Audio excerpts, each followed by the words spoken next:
Baik, menurut saya jika dimulai dari skala 10 sampai 100, kerukunan umat beragama di Indonesia itu masih mencapai skala 20. Karena masih banyak berapa tindakan rasis, apalagi yang di luar kota itu atau memiliki partai agama yang masih belum toleransi antara umat beragama. Kemudian bagaimana khususnya di agama Katolik mungkin ya karena kita tidak di mayoritas di negara Indonesia ini masih banyak mungkin kesenjangan di antara umat mayoritas atau umat yang lainnya, tapi ya semoga bisa jadi lebih baik ke depan. Di agama Katolik tentu saja diajarkan bagaimana cara kita mengasihi sesama, menyayangi sesama, dan bahkan ditekankan untuk mengasihi musuh kita. Artinya ada juga diajarkan sama kami, kasihilah sesama manusia seperti kamu mengasihi dirimu sendiri. Jadi sangat ditekankan bagi kami yang umat beragama Katolik itu saling mengasihi sesama sehingga terjadi sebuah toleransi antara umat beragama. Menurut saya untuk menciptakan iman yang harmonis itu balik lagi tentang toleransi. Jadi kita hidup di Indonesia ini dengan berbagai suku, budaya, ras, agama. Sehingga ketika kita menyadari perbedaan itu, adanya kita tenggang rasa dan saling menghargai satu sama lain, maka kehidupan lingkungan yang harmonis itu bisa tercipta dengan toleransi umat beragama, dengan kita bisa saling menghargai satu sama lain. Balik lagi dengan tentang kita yang toleransi tadi, ketika masing-masing agama, masing-masing percayaan mempunyai kepercayaannya masing-masing, kita harus saling menghargai. Bagaimana cara mereka beribadah, bagaimana cara mereka memiliki keyakinan, apa yang mereka sembah dan apa yang mereka percayai itu balik ke hak privasi masing-masing. Dan kita sebagai umat beragama mungkin bisa saling mentolerir satu sama lain supaya tidak terjadi pergesekan satu sama lain. Mungkin peran pemerintah bagi kita warga yang beragama ini lebih ditekankan lagi regulasinya, dan mungkin juga ya sejauh ini mungkin sudah cukup baik, tapi mungkin bisa diperbaiki lagi regulasinya bagaimana kita menggunakan umat beragama, karena mungkin masih bisa kita tengok berita di luar sana masih banyak hal-hal yang mungkin masih belum sesuai dengan toleransi antar umat beragama. Ya bisa diberikan lagi regulasi yang lebih baik lagi untuk bagaimana supaya bagaimana supaya toleransi itu antar umat beragama lebih ditekankan, dan mungkin bisa diberikan edukatif dari pemerintah ke masyarakat untuk bisa saling toleransi, dan juga sudah banyak disebarkan di media sosial. Mungkin akhir-akhir ini hal-hal yang mengajarkan tentang toleransi. Skalanya 10 sampai 100, jujur aja masih 5. Karena kebetulan beragama Indonesia itu masih sebatas air. Karena nyatanya sampai sekarang kita lihat tidak semua agama memperoleh keadilan di dalam berdoa, mendirikan rumah ibadah, dan berbagai kegiatan yang sebenarnya tidak perlu dijamin. Sehingga sebenarnya Indonesia kerukunan agama di Indonesia belum berjalan dengan baik, belum berjalan dengan keadilan, dan berjalan dalam segi persamaan. Karena nyatanya masih banyak saudara kita yang mengalami diskriminasi, diganggu, bahkan terpukul. Agama apapun yang mengatakan dari Tuhan, artinya kita juga menjadi pribadi-pribadi yang Tuhan. Maksudnya apa? Menyebarkan kasih. Kalau kita berarti kita anak Tuhan berarti apa? Seperti Tuhan. Tuhan yang tidak pernah membenci orang, mengasihi. Tapi kalau kita mengatakan bertuhan, tapi membenci bahkan menyakiti orang, kita bukan bertuhan. Tapi namanya berhantu. Karena hantu tidak suka kedamaian. Kalau ada pertama komunikasi yang jujur, maksudnya komunikasi yang lebih pertama-tama kita menghargai agama orang lain.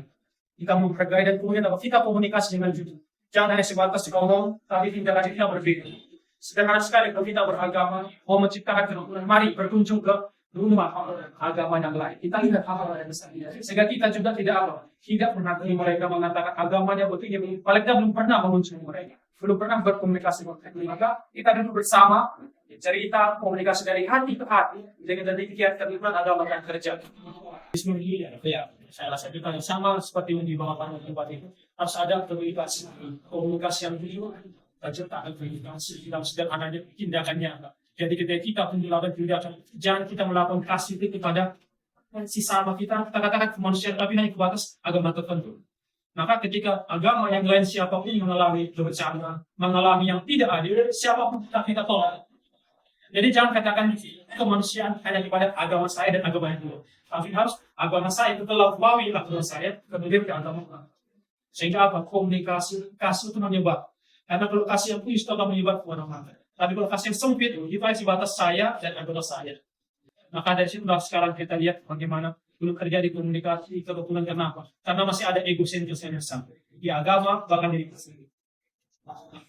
Ini komunikasi disertai dengan rahasia luas yang tidak pandang orang lain karena agama, tapi karena dia manusia. Ya, sesama manusia. Oke, pertanyaan selanjutnya dari ciptakan keadilan bagi semua agama. Maksudnya apa? Tidak boleh terpilih, tidak boleh pilih, karena kasih tidak pernah pilih-pilih, mengasihi semua.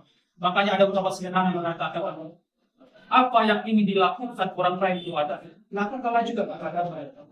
Apa yang tidak ingin dilakukan orang kepadamu, jangan lakukan kepada orang lain. Itu menurut Mas. Dengan demikian akan tercipta persaudara sejati. Maka buat Indonesia, kalau kita adil semua, kita pergi kemana pun, kita lihat orang lain beragam berdoa, kita akan sedang. Kalau kita juga beragam, kita lihat orang lain tuh, mereka berdoa, kita juga segan dan menghargai mereka, bukan menunjang semua ini.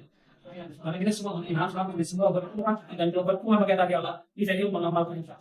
Tapi kalau mengatakan bertuhan, tapi melakukan kekerasan, diskriminasi, itu bukan bertuhan, tapi berhantu. Ya, karena hantu tidak suka kedamaian. Pendapat saya dari skala status itu mungkin kerukunan iman beragama di Indonesia itu 80 ya. Karena dari yang saya lihat juga, kebetulan kami juga ada yang namanya acara besar, namanya acara Namaratri. Nah, itu tuh gimana acara kami itu keluar, diarah-arah pakai badi namanya, kayak kereta kencana. Nah, itu tuh agama lain juga ikut turut merayakannya, seperti mereka ada membagikan makanan atau susu. Dan bahkan kalau misalnya ada umat yang tidak sengaja membuang sampah, penduduk sekitar itu walaupun berbeda agama, mereka juga ikut berbagi bersedekah. Dan juga kebetulan juga dari teman saya itu dari berbeda-beda agama itu saling menghargai, seperti kayak jika ada yang sedang sholat, mereka tidak berbuat bising atau membuat itu. Dan juga ada yang beribadah di gereja, dan di gereja mereka juga beda memiliki. Oke, Bang, berarti cukup baik ya, Pak ya? Iya, oke, itu. Menurut pendapat saya, kerukunan umat beragama itu bisa diajarkan melalui beberapa konsep. Salah satu konsepnya adalah Trikta Karana yang mengajarkan 3 umum dasar seperti parianangan, hubungan harmonis antara manusia dan Tuhan, atau yang sering kami sebut itu saling dewasa.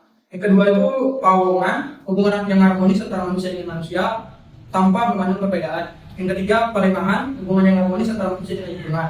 Lalu ada konsep lain yang namanya itu Vasudewa Kutumbakam. Seluruh dunia adalah satu keluarga, yang dimana itu saling menghargai dan juga saling menghormati. Lalu konsep lainnya itu adalah Dharma, ajaran tentang kebenaran, kewajiban moral dan etika yang menjaga ketertiban dan harmoni di dunia ini. Oke, menurut saya yang beragama itu mungkin bisa, yang khususnya agama Hindu bisa menerapkan ajaran transformasi, yang dimana itu adalah engkau adalah aku, yang dimana kita tahu bahwasannya pada dasarnya manusia itu juga tidak memiliki perbedaan yang mendasar. Jadi kita ini sebenarnya dasarnya semua sama, dan diharapkan juga kita itu saling menghargai dan saling menghormati.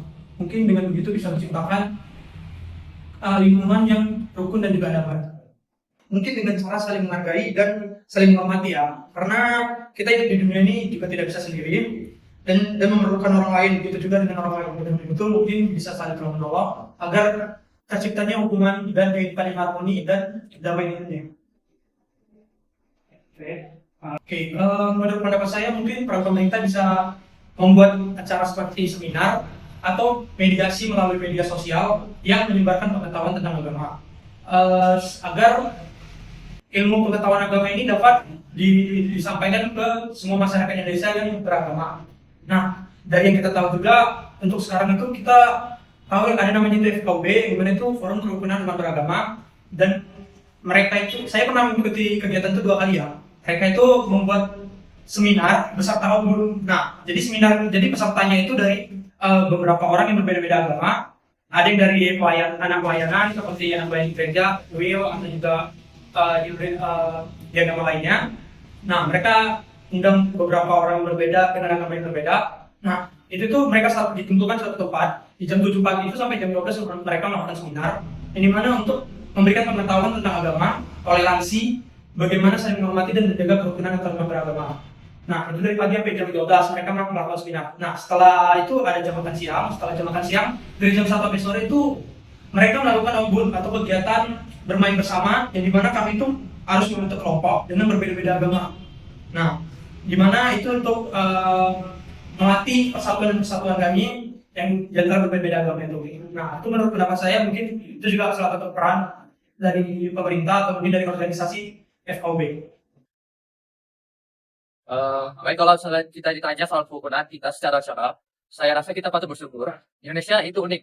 Dengan ribuan pulau dan ratusan bahasa, kita masih bisa duduk bersama di warung kopi tanpa meributkan cara ibadah masing-masing. Jika harus memberi angka, saya akan memberi 85 dari 100. Angka ini menunjukkan bahwa kita sudah sangat dewasa dalam bangsa, meski memang masih ada pekerjaan rumah di sana sini, terutama saat media sosial sedang panas-panasnya. Secara pribadi, hubungan saya dengan teman-teman Nasrani, Hindu, Buddha, maupun Konghucu sangat hangat. Kami sering berbagi makanan saat hari raya atau sekadar diskusi santai tentang kehidupan. Perbedaan itu justru membuat hidup kami lebih berwarna. Dalam agama saya, Islam, kerukunan itu bukan cuma anjuran, tetapi prinsip hidup. Kami punya konsep, lakum dinukum waliyadin, yaitu artinya, untukmu agamamu dan untukku agamaku. Artinya, kita menghargai perbedaan keyakinan tanpa harus mempercampur adukannya. Nabi Muhammad SAW sendiri memberi teladan saat memimpin Madinah melalui Piagam Madinah, di mana semua penduduk agama dilindungi dan punya hak yang sama. Jadi, menjadi muslim yang baik berarti juga menjadi tetangga yang baik dan penuh kasih sayang bagi siapa saja di sekitarnya. Kuncinya sederhana, jangan jadi orang asing di lingkungan sendiri. Kita perlu sering-sering keluar rumah, menyapa tetangga, dan ikut dalam kegiatan sosial seperti kerja bakti atau ronda malam. Itu contohnya, saat ada tetangga yang kesulitan, jangan tanya agamanya dulu. Langsung bantu saja. Yang kedua, ketika kita sudah punya ikatan emosional yang kuat secara personal, perbedaan agama tidak akan menjadi tembok, melainkan jembatan untuk saling melengkapi. Nah, menurut saya, dunia ini akan lebih jauh lebih tenang kalau kita berhenti merasa paling benar sambil merendahkan orang lain. Kita semua ini satu kapal sebagai manusia. Setiap umat beragama seharusnya fokus pada pesan cinta kasih yang ada di tiap ajaran mereka. Mari kita berkompetisi dalam hal kebaikan. Siapa yang paling bermanfaat bagi alam semesta, siapa yang paling peduli pada kemiskinan, dan siapa yang paling menjaga perdamaian.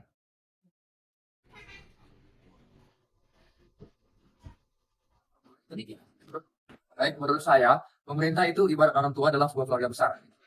Adil dengan adil, jangan sampai terkesan pilih kasih. Semua warga negara, mau agamanya besar ataupun kecil, harus merasa aman saat beribadah. Dan juga pemerintah harus membuat pendidikan karakter bagi anak-anak. Bagi anak-anak SD, bahwa berbeda itu keren dan normal. Dan juga pemerintah harus menindak tegas provokator. Jika ada pihak yang sengaja membenturkan agama untuk kepentingan politik, pemerintah harus tegas demi menjaga kedamaian kita semua. Menurut saya, secara keseluruhan, Indonesia adalah contoh luar biasa bagi dunia dalam hal toleransi melalui semboyan Bhinneka Tunggal Ika. Dari skala 10 sampai 100, saya akan memberikan nilai 80. Mengapa? Secara fundamental, masyarakat kita memiliki media sosial yang kuat untuk hidup berdampingan. Namun nilai ini belum mencapai 100 karena masih ada tantangan-tantangan lainnya seperti beberapa orang yang masih fanatik. Dalam ajaran Kristen, kerukunan bukanlah sebuah pilihan, melainkan perintah Tuhan. Sesuatu utamanya adalah satu, kasihilah sesamamu. Yesus mengajarkan hukum yang terutama, yaitu mengasihi Tuhan dalam mengasihi sesama manusia seperti diri sendiri. Ayat itu tertulis dalam Matius 22 ayat 39. Sesama di sini tidak dibatasi oleh agama atau suci. Kisah orang Samaria yang berhasil. Perumpamaan ini mengajarkan bahwa menolong orang lain tidak boleh memandang latar belakang dan keyakinannya. Sehingga hidup dalam perdamaian. Alkitab mencatat, sedapat-dapatnya kalau hal itu bergantung padamu, hiduplah dalam perdamaian dengan semua orang, yang tertulis dalam Roma 12 ayat 18. Ini menekankan peran aktif kita dalam mengusahakan perdamaian. Untuk menciptakan suasana harmonis di lingkungan yang beradab, kita mengedepankan modernisasi beragama melalui langkah praktis. Satu, dialog kehidupan. Bukan sekadar debat teologi, tetapi dialog dalam keseharian. Misalnya saling berbagi kerja bakti atau menjemput tetangga yang sedang sakit walaupun berbeda agama. Dua, menghargai perbedaan atau toleransi positif. Tidak hanya membiarkan orang lain beribadah, tapi juga menghormati pada saat hari-hari besar dan tidak memaksakan keyakinan kita kepada mereka. Ketiga, menghindari stereotip atau berhenti pada label negatif pada kelompok tertentu dan mulailah melihat karakter individu.